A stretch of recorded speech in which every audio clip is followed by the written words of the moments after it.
Hello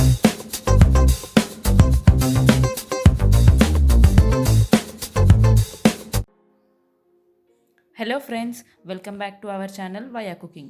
ఈరోజు నేను మీతో చాలా టేస్టీగా పుదీనా పచ్చడి ఎలా చేయాలో చూపిస్తాను. ఈ పుదీనా పచ్చడి వేడివేడి అన్నంలోకి, ఇడ్లీలోకి తింటే చాలా బాగుంటుంది. పుదీనా ఆకులు తీసేసుకొని నీట్గా వాష్ చేసేసి పక్కకు పెట్టేసుకోవాలి. నెక్స్ట్ ఒక ప్యాన్లో 1 టీ స్పూన్ మినప్పప్పు, 1 టీ స్పూన్ శనగపప్పు అండ్ 1 టీ స్పూన్ ధనియాలు వేసేసుకొని డ్రై రోస్ట్ చేసేసుకోవాలి. ఇవన్నీ బాగా కలుపుకుంటూ స్లైట్ కలర్ చేంజ్ వచ్చేంత వరకు డ్రై రోస్ట్ చేసేసుకోవాలి. 2 మినిట్స్ తర్వాత 1 టీ స్పూన్ జీలకర్ర కూడా ఇందులో యాడ్ చేసేసుకోవాలి. జీలకర్ర యాడ్ చేసేసాక ఒకసారి బాగా డ్రై రోస్ట్ చేసేసుకోవాలి. నెక్స్ట్ ఇందులో 1/2 టేబుల్ స్పూన్ మెంతులను వేసేసుకోవాలి. ఈ మెంతులు కూడా చాలా బాగా ఫ్రై అయిపోయేలాగా చూసుకోవాలి. ఇప్పుడు ఇవి స్లైట్ కలర్ చేంజ్ వచ్చేసాక ఇందులో మనం ఇప్పుడు 1 టేబుల్ స్పూన్ నువ్వులను వేసేసుకోవాలి. ఈ నువ్వులను కూడా బాగా డ్రై రోస్ట్ చేసేసుకోవాలి. ఇలా అన్నీ కలర్ చేంజ్ అయిపోయి డ్రై రోస్ట్ చేసేసాక ఒక కప్లోకి తీసేసుకోవాలి వీటన్నిటిని.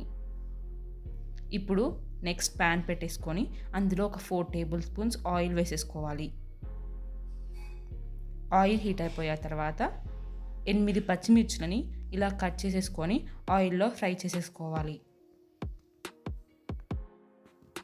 ఇలా మనం పచ్చిమిర్చి ఫ్రై చేయడం వల్ల ఎక్కువ ఘాటుగా ఉండకుండా టేస్ట్ చాలా బాగా వస్తుంది.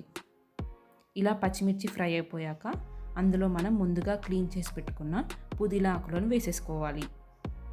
పుదీనా ఆకులు వేసేసుకున్న తర్వాత ఒకసారి బాగా కలిపేసుకోవాలి.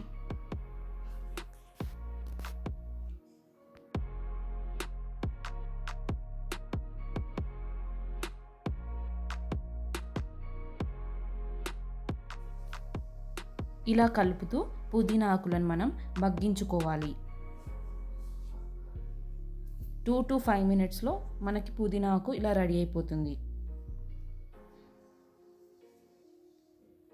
ఇప్పుడు ఇందులో 2 టమాటోలు మీడియం సైజ్గా కట్ చేసేసుకొని ఇలా వేసేసుకోవాలి. ఈ టమాటాలు బాగా కుక్ అయిపోవాలి. ఇప్పుడు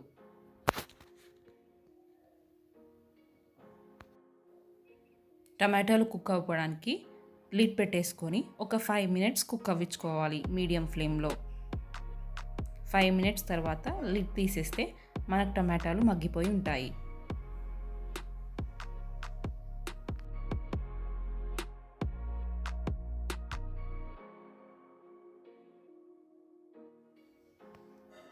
నెక్స్ట్ ఇందులో చాలా తక్కువగా చింతపండు వేసేసుకోవాలి.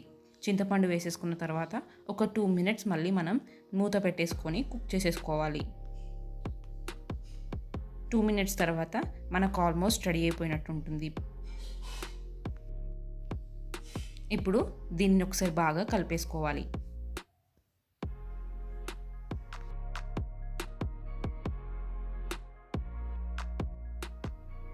నెక్స్ట్ ఇందులో 4 వెల్లుల్లిని వేసేసుకొని స్టవ్ ఆఫ్ చేసేసుకోవాలి.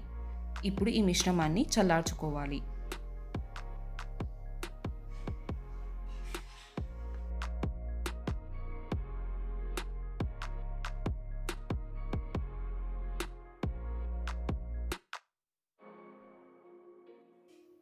నెక్స్ట్ ఇప్పుడు ఒక గ్రైండర్ తీసేసుకొని మనం ముందుగా వేయించి పెట్టుకున్న దినుసులను చల్లార్చుకొని గ్రైండర్లో వేసేసుకోవాలి.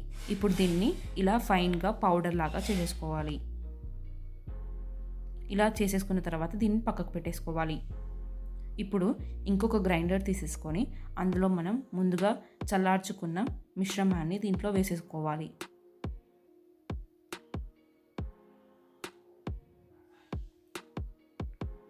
ఇలా మిశ్రమం అంతా వేసేసుకున్న తర్వాత ఇప్పుడు అందులో 2 టేబుల్ స్పూన్ల ఉప్పును వేసేసుకోవాలి. ఇలా ఉప్పు యాడ్ చేసేసుకున్న తర్వాత మనం దీన్ని ఒకసారి గ్రైండ్ చేసేసుకొని రావాలి. చూసారా, ఇలా గ్రైండ్ చేసేసుకున్నాను. ఇప్పుడు దీంట్లో మనం ముందుగా పౌడర్ చేసి పెట్టుకున్న పౌడర్ని దీంట్లో వేసేసుకోవాలి.